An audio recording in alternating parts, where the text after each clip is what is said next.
കടന്നുപോയി. ഫിർഔൻ എന്നു പേരുള്ള ക്രൂരനായ ആൾ ഇപ്പോൾ ഫറോവ ആയി മാറിയിരുന്നു. അവൻ ഇസ്രായേല്യരെ വളരെയധികം വെറുത്തു. അവൻ അവസരം കിട്ടുമ്പോഴെല്ലാം ഇസ്രായേല്യരെ ശിക്ഷിച്ചിരുന്നു. അവന്റെ സാമ്രാജ്യത്തിൽ അവര് അഭിവൃദ്ധി പ്രാപിക്കുന്നതും വർദ്ധിക്കുന്നതും അവനിഷ്ടമില്ലായിരുന്നു. ഒരു രാത്രി ഫറോവ ഉറങ്ങുമ്പോൾ ഒരു സ്വപ്നം കണ്ടു. ആകാശത്ത് നിന്ന് ഒരു തീഗോളം താഴോട്ട് വരികയും അത് നഗരത്തെ ചുട്ടെരിക്കുന്നതായും തന്റെ സ്വപ്നത്തിൽ അവൻ കണ്ടു. ഈജിപ്തുകാരുടെ മുഴുവൻ വീടുകളും അഗ്നിക്കിരയായി. പക്ഷേ ഇസ്രായേല്യരുടെ വീടുകൾക്ക് യാതൊരു നാശവും സംഭവിച്ചില്ല. ഫറോവ ഞെട്ടിയുണർന്നു. ആ സ്വപ്നത്തിന്റെ അർത്ഥം എന്താണെന്ന് അദ്ദേഹത്തിന് മനസ്സിലായില്ല. അടുത്ത ദിവസം അവൻ പുരോഹിതന്മാരെയും ജാലവിദ്യക്കാരെയും വിളിച്ചുകൂട്ടി. അവൻ കണ്ട സ്വപ്നത്തെക്കുറിച്ച് അവൻ അവരോട് ചോദിച്ചു. പുരോഹിതന്മാർ അവനോട് പറഞ്ഞു, ഇതിന്റെ അർത്ഥം ഇസ്രായേല്യർക്ക് അടുത്തുതന്നെ ഒരു ആൺകുട്ടി ജനിക്കും. അവന്റെ കരങ്ങളാൽ ഈജിപ്തുകാർ നശിപ്പിക്കപ്പെടും. ഫറോവ വളരെയധികം ദേഷ്യപ്പെട്ടു. ഇസ്രായേല്യർക്ക് ജനിക്കുന്ന എല്ലാ ആൺകുട്ടികളെയും കൊല്ലാൻ അവൻ കൽപ്പിച്ചു. ഫറോവന്റെ കൽപ്പന പാലിക്കപ്പെട്ടു. പടയാളികൾ ഇസ്രായേല്യർക്ക് ജനിക്കുന്ന എല്ലാ ആൺകുട്ടികളെയും കൊല്ലാൻ തുടങ്ങി. ഈ കാലഘട്ടത്തിലാണ് പ്രവാചകനായ മൂസാ നബി അലൈഹിസ്സലാം ജനിച്ചത്. പ്രവാചകൻ ദരിദ്രനായ ഒരു ഇസ്രായേലി കുടുംബത്തിലാണ് ജനിച്ചത്. ഹാറൂൺ എന്നു പേരുള്ള ഒരു സഹോദരനും മറ്റൊരു സഹോദരിയും ഉണ്ടായിരുന്നു. അള്ളാഹുവിന് പ്രവാചകനു വേണ്ടി ഒരു പദ്ധതി ഉണ്ടായിരുന്നു. മൂസാ നബിയെ ഒരു കുട്ടയിലടച്ച് നൈൽ നദിയിൽ ഒഴുക്കിക്കളയാൻ അള്ളാഹു അദ്ദേഹത്തിന്റെ മാതാവിനോട് ആവശ്യപ്പെട്ടു. മൂസാ നബിയുടെ മാതാവ് അള്ളാഹു ആവശ്യപ്പെട്ടതുപോലെ അദ്ദേഹത്തെ നദിയിലൂടെ ഒഴുക്കിവിട്ടു. മകനെയോർത്ത് അവരുടെ ഹൃദയം ദുഃഖിച്ചു. എന്നിരുന്നാലും അള്ളാഹു അവളുടെ മകനെ സംരക്ഷിക്കുമെന്നും അവനൊരു ആപത്തും വരില്ലെന്നും അവൾക്കറിയാമായിരുന്നു. ആ കുട്ട ഒഴുകി നീങ്ങിത്തുടങ്ങി.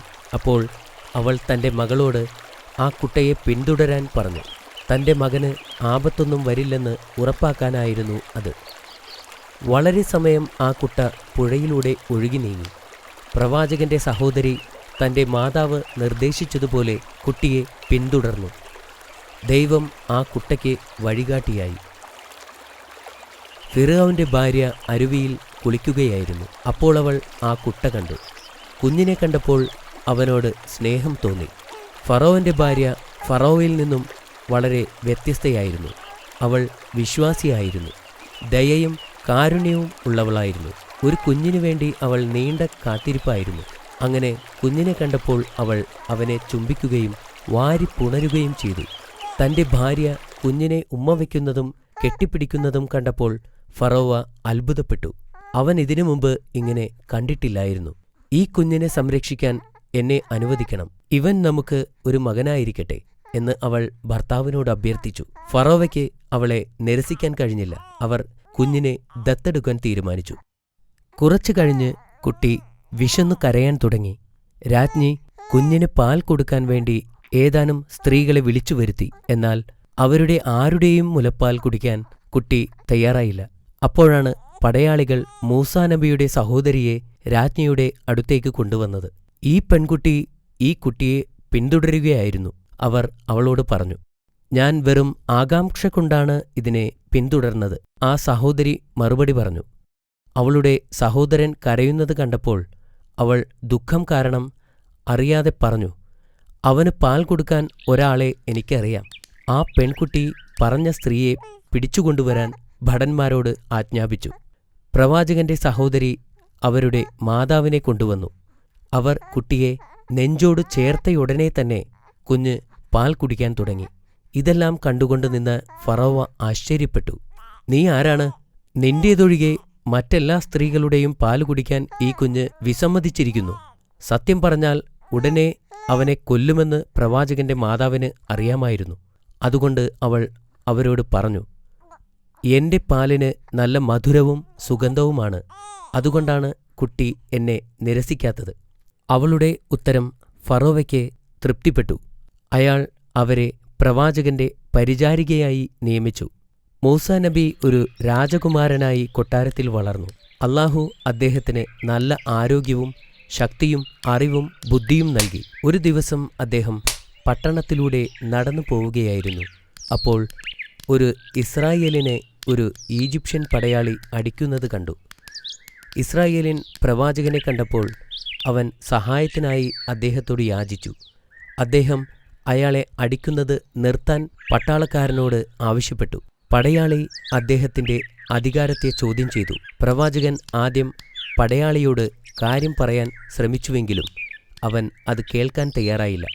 അപ്പോൾ പ്രവാചകൻ മുന്നോട്ട് വന്ന് പടയാളിയെ ശക്തമായി ഇടിച്ചു. ശക്തമായ ഇടിയുടെ ആഘാതത്തിൽ അവൻ മരിച്ചു. താൻ എന്താണ് ചെയ്തതെന്ന് തിരിച്ചറിഞ്ഞപ്പോൾ അദ്ദേഹം സ്വയം പറഞ്ഞു, ഇത് പിശാചിൻ്റെ ദുഷ്പ്രവൃത്തിയാണ്. കാരണമില്ലാതെ ആരെയെങ്കിലും കൊല്ലുന്നത് പാപമാണെന്ന് പ്രവാചകൻ അറിയാമായിരുന്നു. അദ്ദേഹത്തിനതിൽ കുറ്റബോധം തോന്നി. അദ്ദേഹം നിലത്ത് മുട്ടുകുത്തി അള്ളാഹുവിനോട് ഇങ്ങനെ പ്രാർത്ഥിച്ചു, എൻ്റെ നാഥ, എന്നോട് ക്ഷമിക്കുക. അടുത്ത ദിവസം അതേ ഇസ്രായേലിയൻ മറ്റൊരാളുമായി വഴക്കുണ്ടാക്കുന്നത് പ്രവാചകൻ കണ്ടു. പ്രവാചകൻ പറഞ്ഞു, നിങ്ങൾ ദിവസവും ഒരാളോടല്ലെങ്കിൽ മറ്റൊരാളോട് വഴക്കിലേർപ്പെടുമെന്ന് തോന്നുന്നു. ഇസ്രായേലി പേടിച്ചുകൊണ്ട് പറഞ്ഞു, എന്നോട് ക്ഷമിക്കണം. ദയവ് ചെയ്ത് പടയാളിയെ നിങ്ങൾ കൊന്നതുപോലെ എന്നെ കൊല്ലരുത്. ഇസ്രായേലിനോട് വഴക്കുകൂടിയിരുന്ന ആ ഈജിപ്തുകാരൻ ഈ സംസാരം കേട്ടു. അവൻ അധികാരികൾക്ക് ഇത് അറിയിച്ചു കൊടുത്തു. അടുത്ത ദിവസം പ്രവാചകൻ നഗരത്തിലൂടെ നടക്കുമ്പോൾ ഒരാൾ അദ്ദേഹത്തിന്റെ അടുത്തേക്ക് ഓടി വന്നു. മൂസ, നിങ്ങളെ പിടിക്കാൻ പടയാളികൾ വരുന്നു. സമയം തീരുന്നതിന് മുമ്പ് ഇവിടെ നിന്നും പോകൂ. ആ മനുഷ്യൻ പറഞ്ഞു, ഒരു ഈജിപ്ഷ്യനെ കൊല്ലുന്നതിനുള്ള ശിക്ഷ മരണമാണെന്ന് നബിക്കറിയാമായിരുന്നു. അങ്ങനെ പ്രവാചകൻ പെട്ടെന്ന് തന്നെ ഈജിപ്ത് വിട്ടു. അദ്ദേഹത്തിന് വസ്ത്രം മാറാനുള്ള സമയം പോലും കിട്ടിയില്ല. അദ്ദേഹം ഒരു യാത്രയ്ക്ക് വേണ്ട തയ്യാറെടുപ്പിലല്ലായിരുന്നു. ആ മനുഷ്യന്റെ മുന്നറിയിപ്പ് അനുസരിച്ച് പെട്ടെന്ന് ഈജിപ്ത് വിടുകയായിരുന്നു. മൂസ നബി അലൈഹിസ്സലാം മരുഭൂമിയിൽ ദിവസങ്ങളോളം അലഞ്ഞു തിരിഞ്ഞു. അദ്ദേഹം മദിയാൻ ലക്ഷ്യം വച്ച് സഞ്ചരിച്ചു. സിറിയയ്ക്കും ഈജിപ്തിനുമിടയിൽ ഏറ്റവും അടുത്തുള്ള പട്ടണമായിരുന്നു അത്. മരുഭൂമിയിൽ അദ്ദേഹത്തിന് കൂടെയുണ്ടായിരുന്നത് അള്ളാഹുവും അവനോടുള്ള ഭക്തിയും മാത്രമായിരുന്നു. ചുട്ടുപൊള്ളുന്ന മണലിൽ അദ്ദേഹത്തിൻ്റെ കാൽപാദങ്ങൾ പൊള്ളിപ്പോയി. പക്ഷേ പടയാളികൾ പിന്തുടരുന്നതോർത്തപ്പോൾ അദ്ദേഹം മുന്നോട്ട് നടക്കാൻ നിർബന്ധിതനായി. 8 രാത്രിയും പകലും അദ്ദേഹം ഇതേ രീതിയിൽ നടന്നു. ഒടുവിൽ മദിയാൻ നഗരത്തിൻ്റെ സമീപ പ്രദേശത്തെത്തിച്ചേർന്നു.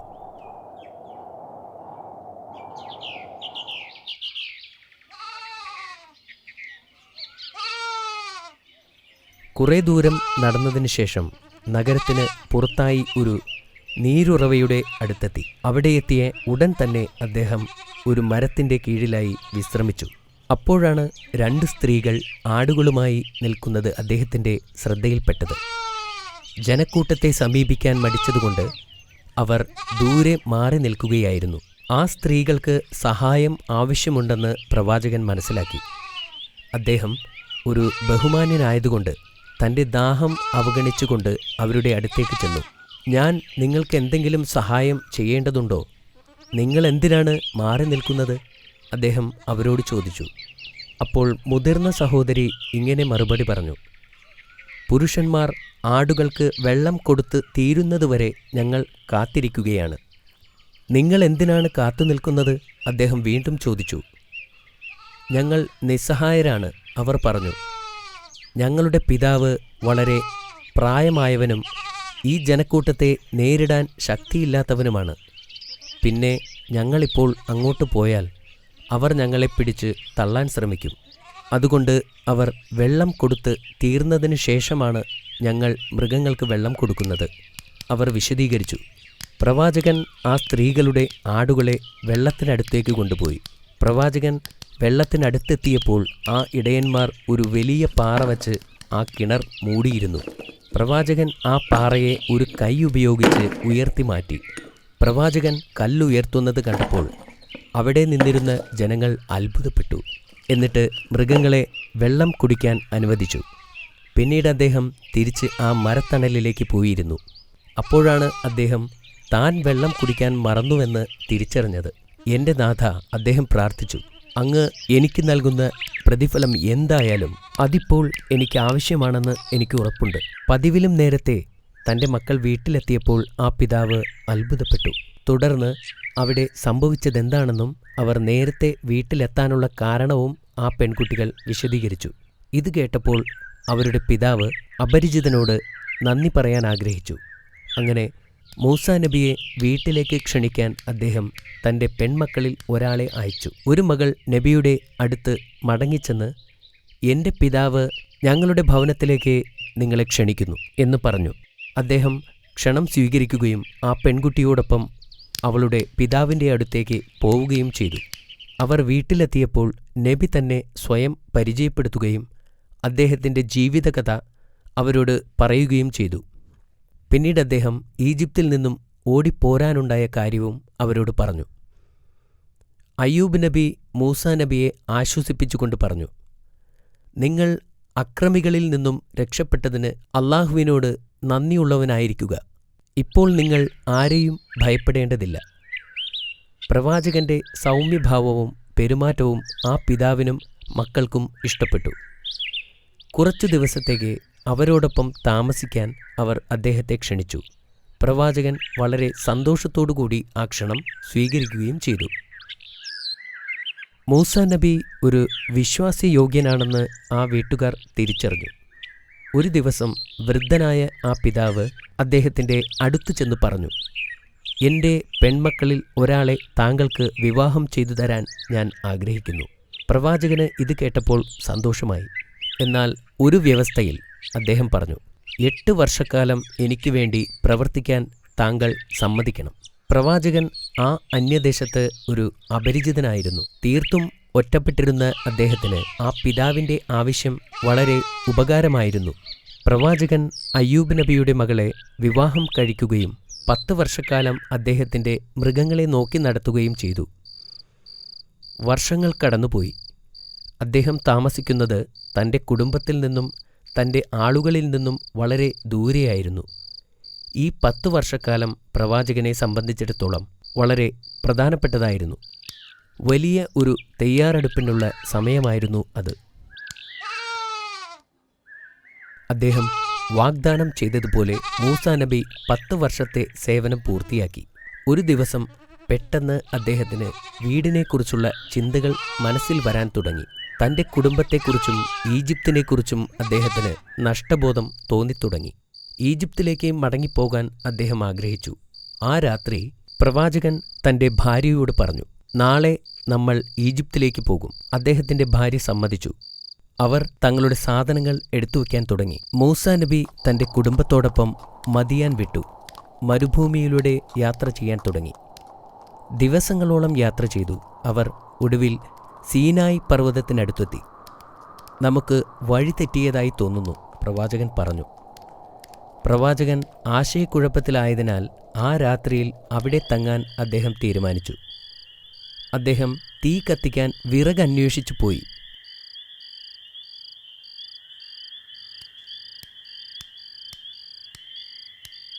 അദ്ദേഹം വിറകന്വേഷിച്ച് ദൂർ മലയുടെ മുകളിലെത്തി. നടന്നു പോകുമ്പോൾ മലമുകളിൽ തീ കത്തിക്കൊണ്ടിരിക്കുന്നത് അദ്ദേഹത്തിൻ്റെ ശ്രദ്ധയിൽപ്പെട്ടു. മൂസാ നബി അലൈഹിസ്സലാം ആ തീയുടെ നേരെ നടന്നു. അപ്പോൾ അദ്ദേഹം ഒരു ശബ്ദം കേട്ടു. ഓ മൂസ, ഞാൻ പ്രപഞ്ചനാഥനായ അള്ളാഹു ആകുന്നു. ആ ശബ്ദം പറഞ്ഞു. അള്ളാഹു തന്നോട് സംസാരിക്കുകയാണെന്ന് പ്രവാചകന് ബോധ്യമായി. അദ്ദേഹം തീയുടെ അടുത്തേക്ക് നടന്നു. പിന്നീട് അള്ളാഹു അദ്ദേഹത്തോട് ആ പുണ്യഭൂമിയിൽ നിൽക്കുമ്പോൾ കാലിലെ ചെരുപ്പ് അഴിച്ചു മാറ്റുവാനായി ആവശ്യപ്പെട്ടു.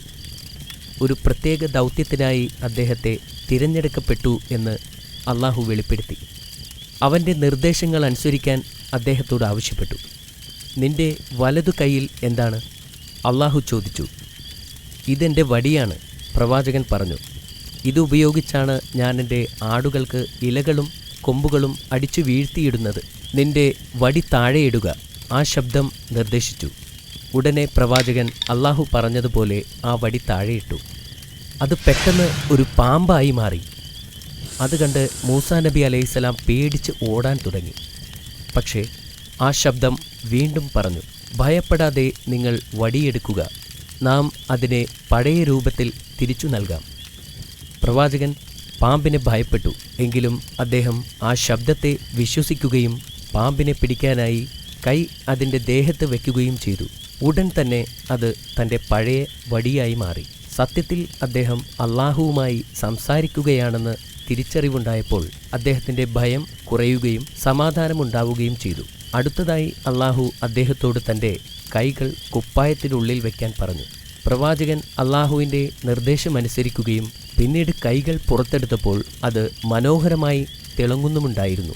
പിന്നീട് അള്ളാഹു പ്രവാചകനോട് ഈജിപ്തിലേക്ക് പോകാനും ഫിർഔനെ കാണാനും കൽപ്പിച്ചു. ഫിർഔൻ ഒരു അഹങ്കാരിയായി മാറിയെന്നും അയാൾ ഇസ്രായേലുകാരെ അടിച്ചമർത്തുകയാണെന്നും അള്ളാഹു പ്രവാചകനോട് പറഞ്ഞു. അദ്ദേഹം ഈജിപ്തിൽ തിരിച്ചെത്തിയാൽ തന്നെ ബന്ദിയാക്കുമെന്ന് മൂസാ നബി ഭയപ്പെട്ടു.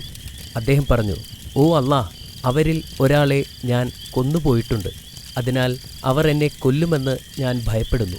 അപ്പോൾ അള്ളാഹു അദ്ദേഹത്തെ ആശ്വസിപ്പിച്ചുകൊണ്ട് പറഞ്ഞു, സത്യത്തിൻ്റെ പാത അവർക്ക് കാണിച്ചു കൊടുക്കുക. നിന്റെ സഹോദരനായ ഹാറൂനിനെ സഹായത്തിനായി കൂടെ കൂട്ടുക. അവർക്ക് നിങ്ങളെ ഉപദ്രവിക്കാൻ കഴിയില്ല. അള്ളാഹു സുബ്ഹാനഹു വ തആല പ്രവാചകന്റെ സുരക്ഷയെക്കുറിച്ച് അദ്ദേഹത്തിന് ഉറപ്പു നൽകി. അടുത്ത ദിവസം പ്രവാചകൻ ഈജിപ്തിലേക്ക് ശരിയായ ദിശയിൽ നീങ്ങി. ദിവസങ്ങൾ സഞ്ചരിച്ചതിന് ശേഷം അവസാനം അവർ ഈജിപ്തിലെത്തി. അവർ പട്ടണത്തിന് പുറത്തെത്തിയപ്പോൾ അദ്ദേഹത്തിൻ്റെ സഹോദരനായ ഹാറൂൻ നബി അലൈഹിസ്സലാം അവരെ കാത്തിരിക്കുകയായിരുന്നു. ഹാറൂണും ഒരു പ്രവാചകനായിരുന്നു. അദ്ദേഹത്തിനും അള്ളാഹുവിൽ നിന്നുള്ള ദർശനം ലഭിച്ചിരുന്നു. തൻ്റെ ഇളയ സഹോദരൻ പെട്ടെന്നു തന്നെ അവിടെ എത്തുമെന്നും അദ്ദേഹം ഇസ്രായേലിനെ സ്വതന്ത്രരാക്കുമെന്നുമായിരുന്നു ദർശനത്തിൽ കണ്ടത്. ഇത് തൻ്റെ സഹോദരനാണെന്ന് മൂസാ നബി തിരിച്ചറിഞ്ഞപ്പോൾ അദ്ദേഹത്തിൻ്റെ കണ്ണുകൾ നിറഞ്ഞു. അവർ രണ്ടുപേരും കൊട്ടാരത്തിലേക്ക് പോയി. വർഷങ്ങളായി പ്രവാചകൻ ഈജിപ്തിൽ ഉണ്ടായിരുന്നില്ല. അവിടുത്തെ ജീവിതം അപകടകരമാണെന്ന് അദ്ദേഹത്തിന് അറിയാമായിരുന്നു. അള്ളാഹുവിൻ്റെ കൽപ്പനയല്ലാതെ മറ്റൊന്നും അദ്ദേഹം ഉദ്ദേശിച്ചിരുന്നില്ല. അള്ളാഹുവിൻ്റെ വാക്കുകൾ അപ്പോഴും അദ്ദേഹത്തിൻ്റെ കാതുകളിൽ മുഴങ്ങുന്നുണ്ടായിരുന്നു. മൂസാ നബിയും അദ്ദേഹത്തിൻ്റെ സഹോദരനും കൂടി ഫിർഔന്റെ മുന്നിൽ ചെന്നു നിന്നു. എന്നിട്ട് പ്രവാചകൻ അള്ളാഹുവിനെയും അവൻ്റെ കാരുണ്യത്തെയും കുറിച്ച് ഫിർഔനോട് സംസാരിച്ചു. എന്നാൽ ഫിർഔൻ സ്വയം ദൈവമായി കണക്കാക്കിയിരുന്നതിനാൽ അവർ പറയുന്നത് ശ്രദ്ധിക്കാൻ വിസമ്മതിച്ചു. പ്രവാചകൻ തൻ്റെ പരമോന്നത സ്ഥാനത്തെ ചോദ്യം ചെയ്യുകയാണെന്ന് അവൻ കരുതി. ഫിർഔൻ ചോദിച്ചു, നിനക്ക് എന്താണ് വേണ്ടത്? ഇസ്രായേൽ ജനതയെ ഞങ്ങളുടെ കൂടെ അയക്കണമെന്ന് ഞാൻ താങ്കളോട് ആവശ്യപ്പെടുകയാണ്. പ്രവാചകൻ പറഞ്ഞു, ഇസ്രായേലിയർ എൻ്റെ അടിമകളാണ്. ഞാൻ എന്തിന് അവരെ നിങ്ങളോടൊപ്പം അയക്കണം?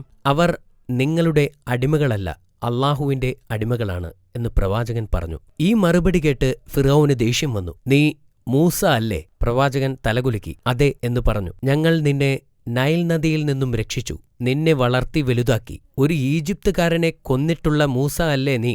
നീതിയുടെ മുന്നിൽ നിന്നും രക്ഷപ്പെട്ടു പോയ നിനക്ക് എന്റെ മുന്നിൽ വന്ന് സംസാരിക്കാൻ എങ്ങനെ ധൈര്യം വന്നു? ഫിർഔൻ ചോദിച്ചു. പ്രവാചകൻ അദ്ദേഹത്തിന്റെ കുത്തുവാക്കുകളെ അവഗണിച്ചു. ഈജിപ്തുകാരനെ കൊന്നത് യാദൃശ്ചികമാണെന്നും ബോധപൂർവമല്ലെന്നും അദ്ദേഹം വിശദീകരിച്ചു. അള്ളാഹു അദ്ദേഹത്തിന് മാപ്പ് നൽകിയിട്ടുണ്ടെന്നും അദ്ദേഹം ഇപ്പോൾ അള്ളാഹുവിന്റെ ദൂതന്മാരിൽ ഒരാളാണെന്നും പ്രവാചകൻ ഫിർഔനെ അറിയിച്ചു. അള്ളാഹുവിന്റെ ദൂതനാണെന്ന് തെളിയിക്കുന്നതിനുള്ള എന്തെങ്കിലും അടയാളം കാണിക്കാൻ ഫിർഔൻ മൂസാ നബിയോട് ആവശ്യപ്പെട്ടു. പ്രവാചകൻ തന്റെ വടി നിലത്തേക്കിട്ടു. അത് പെട്ടെന്ന് വലിയൊരു പാമ്പായി മാറി. അത് നിലത്ത് കിടന്ന് ഇഴയാനും ചീറ്റാനും തുടങ്ങി. ഫിർഔൻ ആദ്യം ഭയന്നുപോയി.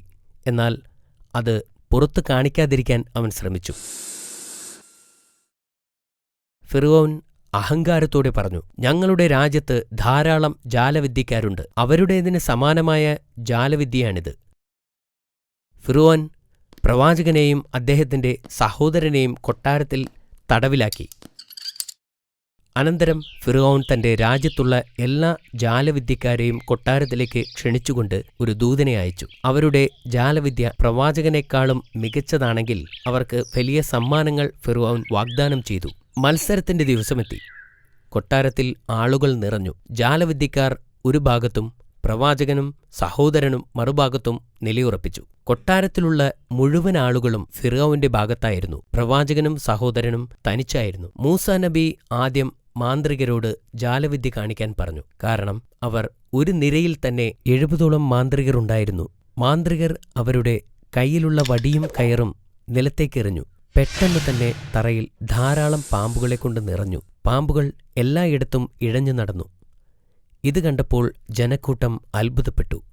അത്തരം ശക്തമായ ജാലവിദ്യയെ മറികടക്കാൻ പ്രവാചകന് കഴിയില്ലെന്ന് അവർ വിശ്വസിച്ചു. മൂസാ നബിയും ഭയപ്പെട്ടു. എന്നാൽ അല്ലാഹു അദ്ദേഹത്തിന്റെ പക്ഷത്താണെന്ന് അദ്ദേഹത്തിന് അറിയാമായിരുന്നു. പ്രവാചകൻ തന്റെ വടിയും തറയിലെറിഞ്ഞു. പെട്ടെന്ന് തന്നെ അത് വലിയ ഒരു സർപ്പമായി മാറി. ആ ഭീകര സർപ്പം തറയിൽ കിടന്ന മറ്റു ചെറിയ പാമ്പുകളെയെല്ലാം വിഴുങ്ങി. ജനക്കൂട്ടം ഇത് കണ്ടപ്പോൾ പ്രവാചകനെ സന്തോഷിപ്പിക്കാൻ വേണ്ടി അവർ ഒരു തിരമാല പോലെ എഴുന്നേറ്റ് നിന്നു. ഇത് കണ്ട് ജാലവിദ്യക്കാരും അമ്പരന്നുപോയി. ഇത് ഒരു ജാലവിദ്യ മാത്രമായിരുന്നില്ലെന്നും സർപ്പം യഥാർത്ഥമാണെന്നും അവർക്കറിയാമായിരുന്നു. മൂസാ നബിക്ക് വന്നുചേർന്ന ഈ ശക്തി മഹത്തായ എന്തോ ഒന്നിൽ നിന്നാണെന്ന് അവർക്കറിയാമായിരുന്നു. അതുകൊണ്ട് അവർ അല്ലാഹുവിനോട് പാപമോചനത്തിനായി പ്രാർത്ഥിച്ചു. അല്ലാഹു അവരോട് കൃപയുള്ളവനാകുന്നു.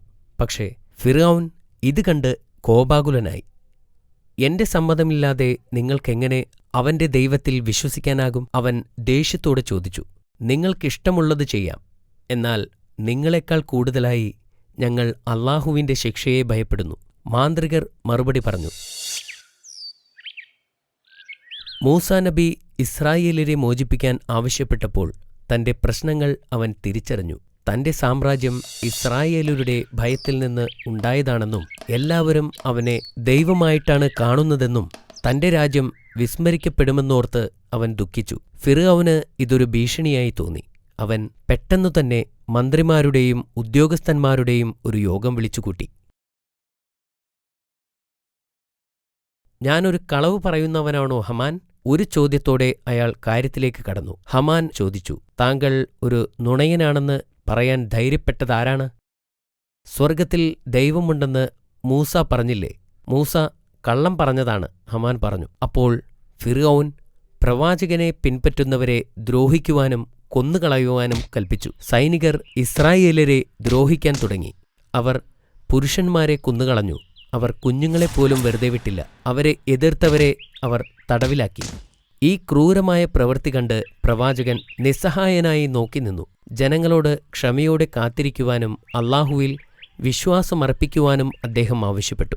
ഇസ്രായേൽ ജനതയെ മോചിപ്പിച്ചില്ലെങ്കിൽ ഫിർഔനും ഈജിപ്തിനും വലിയ ശിക്ഷ നേരിടേണ്ടി വരുമെന്ന് ഫിർഔനെ താക്കീത് നൽകുവാൻ അല്ലാഹു മൂസാ നബിയോട് കൽപ്പിച്ചു. വീണ്ടും ഫിർഔനെ കാണാൻ പോയി. പിന്നെ അദ്ദേഹം ഇസ്രായേലരെ മോചിപ്പിക്കാനുള്ള ആവശ്യം വീണ്ടും ഉന്നയിച്ചു. എന്നാൽ ഫിർഔൻ അതും സമ്മതിച്ചില്ല. അപ്പോൾ അല്ലാഹു ഈജിപ്തിൽ കഠിനമായ വരൾച്ച നൽകി.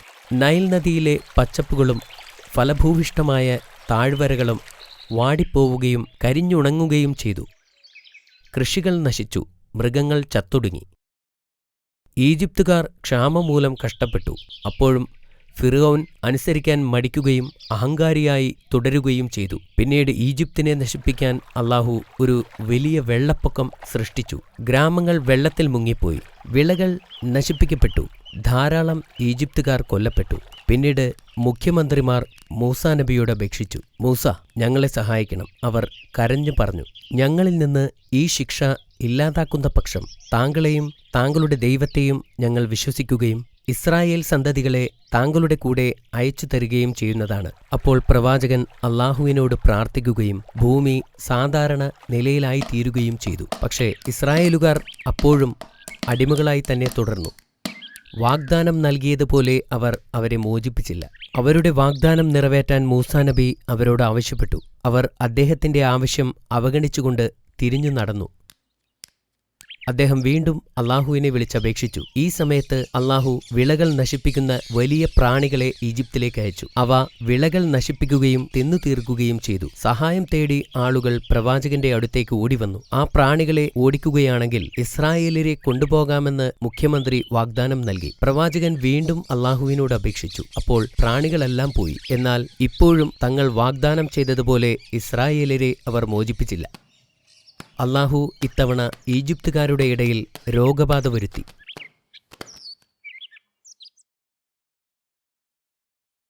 അതിനുശേഷം തവളകളെ അയച്ചു. അത് ജനങ്ങളെ പേടിപ്പിക്കുകയും ഭയപ്പെടുത്തുകയും ചെയ്തു. ഓരോ തവണ അല്ലാഹു ശിക്ഷ വിധിക്കുമ്പോഴും അവർ രക്ഷയ്ക്കായി പ്രവാചകന്റെ അടുത്തേക്ക് ഓടിയെത്തി. ഓരോ തവണയും ഇസ്രായേലരെ മോചിപ്പിക്കുമെന്ന് അവർ വാഗ്ദാനം നൽകുകയും എന്നാൽ അള്ളാഹു ശിക്ഷ പിൻവലിക്കുമ്പോൾ അവരെ വിട്ടയക്കാൻ അവർ വിസമ്മതിക്കുകയും ചെയ്തു. അപ്പോൾ അവസാനത്തെ അടയാളം, രക്തത്തിൻ്റെ അടയാളം വെളിപ്പെട്ടു. നൈൽ നദീതടം രക്തമായി മാറി.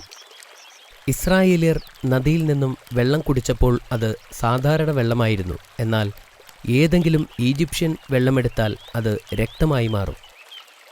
അവർ പതിവ് പോലെ നബിയുടെ അടുക്കിലേക്ക് ഓടിച്ചെല്ലുകയും എല്ലാം സാധാരണ ഗതിയിലാവുമ്പോൾ അള്ളാഹുവിൽ നിന്ന് പിന്തിരിഞ്ഞു പോവുകയും ചെയ്തു. അള്ളാഹുവിൽ നിന്നുള്ള ശിക്ഷയുടെ സമയത്തൊഴികെ ഈജിപ്തുകാർ അള്ളാഹുവിനെ വിശ്വസിക്കാൻ വിസമ്മതിച്ചു. അള്ളാഹു അവർക്കുമേൽ നൽകുന്ന ശിക്ഷകൾ ആവർത്തിച്ചു. അപ്പോഴെല്ലാം അവർ മൂസാ നബിയിൽ അഭയം തേടി. ഇസ്രായേലി ജനതയെ മോചിപ്പിക്കാമെന്ന് വാഗ്ദാനം നൽകുകയും അതു കഴിഞ്ഞാൽ വാക്ക് തെറ്റിക്കുകയും ചെയ്യും.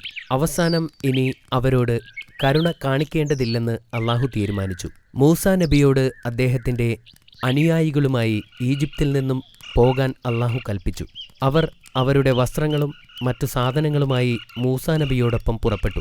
ഈ വലിയ കുടിയേറ്റത്തെ പിന്നീട് പലായനം എന്ന് വിളിച്ചിരുന്നു. രാത്രിയുടെ ഇരുട്ടിൽ പ്രവാചകൻ തൻ്റെ ജനത്തെ ചെങ്കടലിന് നേരെ നയിച്ചു. എന്നാൽ ഇസ്രായേലിയർ നഗരം വിട്ടതായി മനസ്സിലാക്കിയ ഫിർഔൻ കോപാകുലനായി. ഇസ്രായേലിയരെ പിന്തുടരാനും പിടിച്ചുകെട്ടാനും അവൻ ഒരു സൈന്യത്തെ വിളിച്ചുകൂട്ടി. അതിരാവിലെ ഇസ്രായേലിയർ ചെങ്കടലിൽ എത്തിയിരുന്നു. പ്രവാചകൻ തിരിഞ്ഞു നോക്കിയപ്പോൾ അവരുടെ അടുത്തേക്കെത്തിക്കൊണ്ടിരിക്കുന്ന സൈന്യത്തെ കണ്ടു. ഉടൻ തന്നെ അവർ പിടിക്കപ്പെടുമെന്ന് നബിക്ക് മനസ്സിലായി. മുന്നിൽ ചെങ്കടലും പിറകിൽ ഫിർഔന്റെ സൈന്യവുമായിരുന്നു. ഭയവും ഭീതിയും ജനങ്ങളിൽ പടരാൻ തുടങ്ങി. മൂസാ നബി അലൈഹിസ്സലാം കടലിൻ്റെ അടുത്തേക്ക് നടന്നു ദൂരേക്ക് നോക്കി. അപ്പോൾ യൂഷാഹ് അലൈഹിസ്സലാം മൂസാ നബിയോട് ചോദിച്ചു, നമ്മുടെ മുൻപിൽ ഈ വലിയ കടൽ തടസ്സമായി നിൽക്കുന്നു. പുറകിൽ ശത്രുക്കൾ അടുത്തെത്താറായി. തീർച്ചയായും മരണം ഒഴിവാക്കാനാവില്ല. എന്നാൽ പ്രവാചകൻ പരിഭ്രാന്തനായില്ല. അദ്ദേഹം നിശബ്ദനായി. ഇസ്രായേൽ ജനതയെ മോചിപ്പിക്കാമെന്ന തൻ്റെ വാഗ്ദാനത്തിൽ ഉറച്ച് അള്ളാഹുവിൻ്റെ കൽപ്പനയ്ക്കായി അദ്ദേഹം കാത്തുനിന്നു. പ്രവാചകന്റെ വടികൊണ്ട് കടലിലടിക്കാൻ അള്ളാഹുവിൻ്റെ കൽപ്പന വന്നു. മൂസാ നബി അള്ളാഹുവിൻ്റെ കൽപ്പന പോലെ ചെയ്തു. ഉടൻ ശക്തമായ കാറ്റ് വീശുകയും കടലിൽ തിരമാലകൾ ഉയരുകയും ചെയ്തു. പെട്ടെന്നാണ് ആ അത്ഭുതം സംഭവിച്ചത്. കടൽ രണ്ടായി മാറുകയും ജനങ്ങൾക്ക് നടക്കാനുള്ള വഴിയുണ്ടാവുകയും ചെയ്തു. അപ്പോൾ പ്രവാചകൻ തൻ്റെ ജനങ്ങളുമായി കടലിലേക്ക് കടന്നു. അവർ അതുവഴി നടക്കുമ്പോൾ തിരമാലകൾ അവർക്ക് ഇരുവശവും മല പോലെ നിന്നു. ജനങ്ങളെല്ലാം സുരക്ഷിതമായി അപ്പുറം കടക്കുമെന്ന് പ്രവാചകന് ഉറപ്പുണ്ടായിരുന്നു. പ്രവാചകൻ തിരിഞ്ഞു നോക്കിയപ്പോൾ ഫിർഔനും അയാളുടെ സൈന്യവും അടുത്തുവരുന്നത് കണ്ടു. ഫിർഔനും അവൻ്റെ സൈന്യവും ഈ അത്ഭുതം കണ്ടു. എന്നാൽ ഫിർഔൻ ഈ അത്ഭുതം തൻ്റെ കഴിവുകൊണ്ടാണെന്ന് വരുത്തി തീർക്കാൻ ആഗ്രഹിച്ചു. അതുകൊണ്ട് അവൻ തൻ്റെ ആളുകളോട് വിളിച്ചു പറഞ്ഞു, നോക്കൂ, എൻ്റെ ആജ്ഞപ്രകാരം കടൽ തുറന്നിരിക്കുന്നു. അതുകൊണ്ട് നമ്മൾക്കവരെ പിടികൂടാം. അവർ ഇസ്രായേലിനെ പിന്തുടർന്നു കടലിലൂടെ നടന്നു നീങ്ങി. അവർ പകുതി ദൂരമെത്തിയപ്പോൾ കടൽ പഴയ പോലെയായി. താൻ മരിക്കാൻ പോകുകയാണെന്ന് ഫിർഔൻ തിരിച്ചറിഞ്ഞു. അല്ലാഹു അല്ലാതെ മറ്റൊരു ദൈവമില്ലെന്ന് ഞാൻ വിശ്വസിച്ചിരിക്കുന്നു. ഞാൻ നിനക്ക് മുന്നിൽ കീഴടങ്ങിയിരിക്കുന്നു, അവൻ ഉച്ചത്തിൽ വിളിച്ചു പറഞ്ഞു. എന്നാൽ വളരെ വൈകിപ്പോയിരുന്നു. അതോടെ ഫിർഔന്റെ ദുർഭരണം അവസാനിച്ചു. തിരമാലകൾ അവൻ്റെ ശരീരം കരയിലേക്ക് കൊണ്ടുവന്നു. ഈജിപ്തുകാർക്ക് അവൻ്റെ മൃതദേഹം കണ്ടപ്പോൾ മനസ്സിലായി, ഇത്രയും നാൾ തങ്ങൾ ആരാധിച്ചിരുന്ന മനുഷ്യന് സ്വന്തം മരണത്തിൽ നിന്ന് രക്ഷപ്പെടാൻ കഴിയില്ലെന്ന്, അതൊരു ദൈവമല്ലായിരുന്നു എന്ന് അവരിപ്പോൾ തിരിച്ചറിഞ്ഞു. അല്ലാഹു ഇസ്രായേൽ ജനതയോട് കരുണ കാണിക്കുകയും അവരെ സുരക്ഷിതമായി ഈജിപ്തിൽ നിന്ന് പുറത്തെത്തിക്കുകയും ചെയ്തു. മരുഭൂമിയിലൂടെ കുറച്ച് ദിവസം നടന്നപ്പോൾ അവർക്ക് ദാഹിക്കാൻ തുടങ്ങി. അപ്പോൾ പ്രവാചകനോട് തൻ്റെ വടിവച്ച് പാറയിലടിക്കാൻ അല്ലാഹു കൽപ്പിച്ചു. എന്തൊരത്ഭുതം! പാറയിൽ നിന്നും 12 നീരുറവകൾ വന്നു. ഓരോ നീരുറവയും 12 വ്യത്യസ്ത ഗോത്രക്കാർക്ക് വേണ്ടിയുള്ളതാണ്. വെള്ളം പങ്കുവയ്ക്കുന്നതിൽ യാതൊരു തർക്കവും ഉണ്ടാവാതിരിക്കാൻ വേണ്ടിയാണ് അള്ളാഹു ഇങ്ങനെ ചെയ്തത്.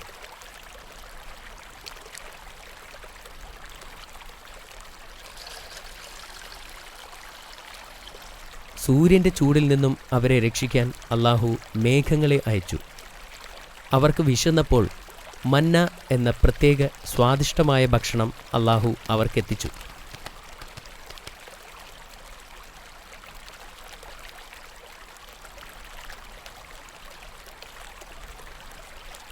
എന്നിട്ടും അള്ളാഹുവിൻ്റെ ഔദാര്യത്തിൽ പലരും പ്രവാചകനോട് പരാതി പറഞ്ഞു.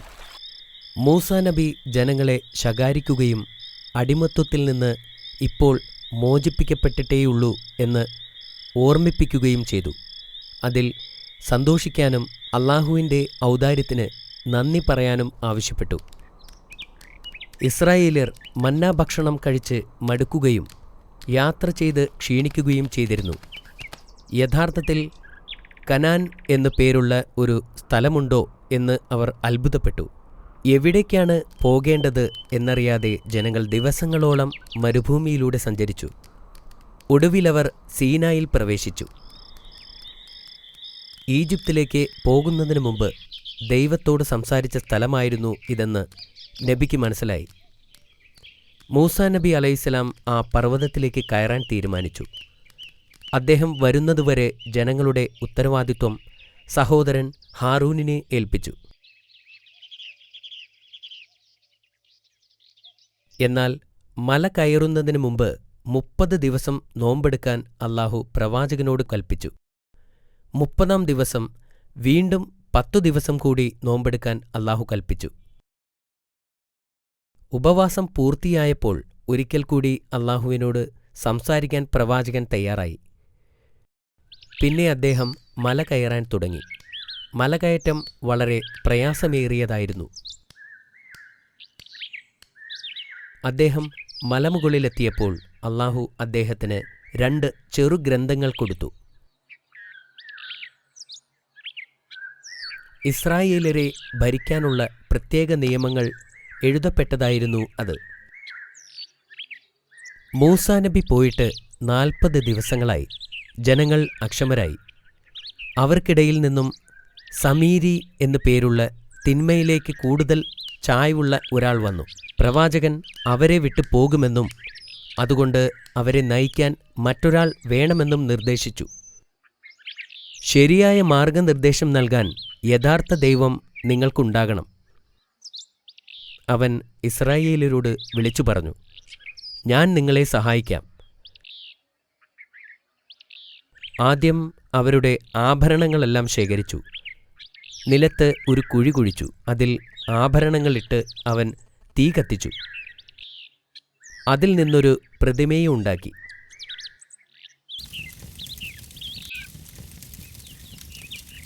ദൈവത്തെ ഉണ്ടാക്കുന്നതിൽ അവൻ വിജയിച്ചു. പ്രവാചകന്റെ സഹോദരൻ ജനങ്ങളോടൊപ്പം നിൽക്കാൻ ഭയപ്പെട്ടു. എന്നാൽ വിഗ്രഹത്തെ കണ്ടപ്പോൾ അദ്ദേഹം വിളിച്ചു പറഞ്ഞു, നിങ്ങൾ ഗുരുതരമായ പാപമാണ് ചെയ്യുന്നത്. അവരുടെ പ്രവർത്തനങ്ങളുടെ അനന്തരഫലങ്ങളെക്കുറിച്ച് അദ്ദേഹം മുന്നറിയിപ്പ് നൽകുകയും ചെയ്തു. മൂസാ നബി തിരിച്ചു വന്നാൽ മാത്രമേ ഞങ്ങൾ ഈ ദൈവത്തിലുള്ള ആരാധന നിർത്തുകയുള്ളൂ. ജനങ്ങൾ പറഞ്ഞു. സത്യവിശ്വാസികളും ബഹുദൈവ വിശ്വാസികളുമായി അവർ വിഭജിക്കപ്പെട്ടു. മൂസാ നബി അലൈഹിസ്സലാം തിരിച്ചു വന്നപ്പോൾ കണ്ടത് പ്രതിമയ്ക്ക് ചുറ്റും നൃത്തം ചെയ്യുന്ന തൻ്റെ ജനങ്ങളെയാണ്. അദ്ദേഹത്തിന് അപമാനവും കോപവും വന്നു. ദേഷ്യം കൊണ്ട് അദ്ദേഹം കയ്യിലിരുന്ന ഗ്രന്ഥം തറയിലേക്കെറിഞ്ഞു. മൂസാ നബി ഹാറൂണിൻ്റെ താടിയിൽ പിടിച്ചുകൊണ്ട് ചോദിച്ചു, അവർ ചെയ്യുന്നത് കണ്ടിട്ട് നീ എന്തുകൊണ്ട് തിരിച്ചു വിളിച്ചില്ല? നിനക്കവരെ എതിർക്കാമായിരുന്നില്ലേ? അങ്ങനെ ചെയ്താൽ അവരെന്നെ കൊല്ലുമായിരുന്നു. ഹാറൂൺ പറഞ്ഞു. ഹാറൂണിൻ്റെ നിസ്സഹായത നബിക്ക് മനസ്സിലായി. അദ്ദേഹം സ്ഥിതിഗതികൾ ശാന്തമായും ബുദ്ധിപരമായും കൈകാര്യം ചെയ്യാൻ തുടങ്ങി. മൂസാ നബി സമീരിയോട് പറഞ്ഞു, നിങ്ങൾ ഇവിടെ നിന്ന് പോവുക. നിങ്ങളുടെ ജീവിതം നിങ്ങൾ ഒറ്റയ്ക്ക് ജീവിക്കുക. പ്രവാചകൻ അയാളെ പറഞ്ഞുവിട്ടു. വിഗ്രഹത്തെ ആരാധിച്ചതിന് അവർക്ക് അള്ളാഹു ശിക്ഷ നൽകാൻ പോവുകയാണെന്ന് പ്രവാചകൻ അറിയാമായിരുന്നു. അദ്ദേഹം ഓരോ ഗോത്രത്തിൽ നിന്ന് മുതിർന്ന 70 പേരെ തിരഞ്ഞെടുത്തു. എന്നിട്ട് അള്ളാഹുവിനെ വഴിപ്പെടാനും ചെയ്ത തെറ്റിൽ ഖേദിക്കുവാനും ആവശ്യപ്പെട്ടു. എന്നിട്ട് അവരെയും കൂട്ടി സീനായി പർവ്വതത്തിലേക്ക് കയറി. മലയുടെ മുകളിലെത്തിയപ്പോൾ അവരോട് അവിടെ നിൽക്കാൻ പറഞ്ഞിട്ട് അദ്ദേഹം മുന്നോട്ടു പോയി. അവിടെ അദ്ദേഹം അള്ളാഹുവുമായി സംസാരിക്കാൻ തുടങ്ങി. അവർക്ക് മൂസാ നബി സംസാരിക്കുന്നത് കേൾക്കാൻ കഴിയാമായിരുന്നു, പക്ഷേ കാണാൻ കഴിയില്ലായിരുന്നു. പ്രവാചകൻ തിരിച്ചു വന്നപ്പോൾ അവർ നബിയോട് പറഞ്ഞു, മൂസ, ഞങ്ങൾ അള്ളാഹുവിനെ കാണുന്നതുവരെ ഒരിക്കലും നിന്നെ വിശ്വസിക്കില്ല. അവരുടെ ധിക്കാരപരമായ ആവശ്യം കാരണം അള്ളാഹു അവർക്കുമേൽ ഇടിമുഴക്കവും ഭൂകമ്പവും അയക്കുകയും അവരെല്ലാം ഉടനടി കൊല്ലപ്പെടുകയും ചെയ്തു. മലയുടെ താഴെ നിൽക്കുന്ന ഇസ്രായേൽ ജനതയോട് എന്തു പറയണമെന്നോർത്ത് പ്രവാചകൻ വളരെ ദുഃഖിതനായിരുന്നു. മരിച്ചവരോട് പുറത്തു കൊടുക്കാൻ വേണ്ടി അദ്ദേഹം അള്ളാഹുവിനോട് പ്രാർത്ഥിച്ചു. അള്ളാഹു അദ്ദേഹത്തിൻ്റെ പ്രാർത്ഥന കേൾക്കുകയും മരിച്ചുപോയ ആ ആളുകളെ ഉയർത്തെഴുന്നേൽപ്പിക്കുകയും ചെയ്തു.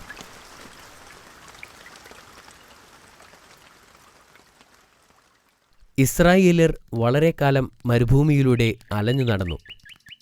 പ്രവാചകൻ തൻ്റെ ജനതയുടെ അജ്ഞത മൂലം വളരെ കഷ്ടപ്പെട്ടിരുന്നു. ഇസ്രായേൽ ജനത്തിനു വേണ്ടി അദ്ദേഹം സകലതും സഹിച്ചു. അവർ ചെയ്ത പാപങ്ങൾ കാരണം വാഗ്ദത്ത ഭൂമിയിലേക്ക് അള്ളാഹു അവരെ ഒരിക്കലും എത്തിച്ചില്ല. മരുഭൂമിയിലെ അലച്ചിലിനിടയിൽ കുറച്ചു വർഷങ്ങൾ കഴിഞ്ഞ് ഹാറൂൺ നബി അലൈഹിസ്സലാം വഫാത്തായി. മൂസാ നബിയുടെ മരണസമയമെത്തിയപ്പോൾ അള്ളാഹു മലക്കിനെ പ്രവാചകന്റെ അടുത്തേക്കയച്ചു. മലക്ക് നബിയുടെ അടുത്തെത്തിയപ്പോൾ അദ്ദേഹം വിസമ്മതിച്ചു. മലക്ക് അള്ളാഹുവിൻ്റെ അടുത്തേക്ക് മടങ്ങിപ്പോയി ചോദിച്ചു, മരിക്കാനിഷ്ടമില്ലാത്ത ഒരടിമയെ വിളിക്കാനാണോ എന്നെ അയച്ചത്? അള്ളാഹു മലക്കിനോട് പ്രവാചകന്റെ അടുത്തേക്ക് മടങ്ങിപ്പോകാൻ പറഞ്ഞു. എന്നിട്ട് അദ്ദേഹത്തോട് ഒരു കാളയുടെ പുറകിൽ കൈവയ്ക്കാനും അദ്ദേഹത്തിൻ്റെ കയ്യിൽ പറ്റിയിരിക്കുന്ന രോമങ്ങളിൽ ഓരോ രോമത്തിനും ഓരോ വർഷം വീതം ജീവൻ അനുവദിച്ചിരിക്കുന്നു എന്നും പറയാൻ പറഞ്ഞു.